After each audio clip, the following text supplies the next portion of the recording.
İkincisi isə düşünürəm ki, fransızlar gücünə qənaət etdi. Daha çox nəticənin heç də böyüməsində maraqlı olmadılar. Əslində bir neçə futbolçu var ki, belə oyunlar o futbolçular üçün statistikalarını yaxşılaşdırmaq baxımından önəmli idi.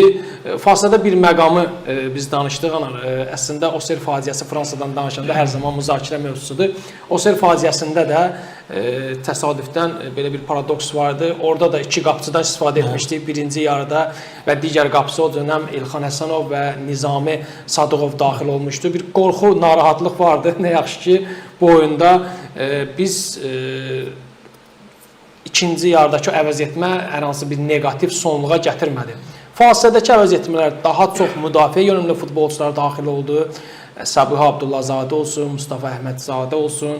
Necə düşünürsən? Əslində ehtiyatlı olmağımız normal idi. Bir qədər açıq futbola gedib, məsələn, o hücum fazasında çıxış edəcək futbolçularımız da vardı ki, ehtiyatda Anatoliy Nuriyev olsun filan bunları salmaqla düşünürəm ki, risk etmiş olardıq, bəlkə də daha böyük hesablı. Harasa Ayxan Abbason bu addımın düzgün qiymətləndirmək olarmı? Siz rəqib elə bir komandadır ki, yəni mən düşünmürəm ki, həmin o qeyd olunan futbolçular meydana girib hücum fazlasını nəyəsə dəyişə biləcəklər. Biz oraya kimi deyək, Rüstəmi də buraxsan, Anatoliyi də buraxsaydın, yəni o fərq yoxdur. Yəni orada ciddi bir hücum fazlasında bir üstünlük qazana bilməyəcəkdir. Ya da Rüfət Abdullazadəni buraxsaydın, bəlkə də deyək ki, Ukrayna, İslandiyanın oyunlarda müəyyən nəsə eləyə bilərdi. Amma Fransaya qarşı mən düşünürəm ki, hücum fazlasında kim buraxsaydı heç dəyişməyəcək. Amma əvəzində böyük risk olacaq ki, daha da top buraxa bilərdi. Bu baxımdan mən düşünürəm ki, Ayxan Abbason düzgün addım atdı ki, yəni döyüşkən, belə deyək də, o müdafiə meyilli futbolçuları buraxdı ki, heç olmasa biz ən azından ikinci sırada daha çox top buraxmayaq. Və mərkəzdə də biz bunu gördük ki, Səbuhin oyunu qeyd edək ki, oyuna yaxşı qoşuldu mərkəzdə bir neçə tutu. Və Abdullah Xaybullayevlə bir yerdə birləşib bu müəyyən hücumların qarşısını ala bilirdilər.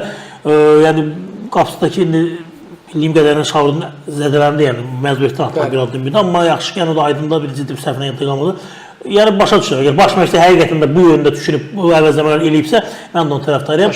Yəni, ən azından daha çox top buraxmaqdansa, top buraxmadıq, yəni müəyyən qədər orta mərkəzdən, cinahdan təzyiqlərin qarşısını nisbətən ala bildik.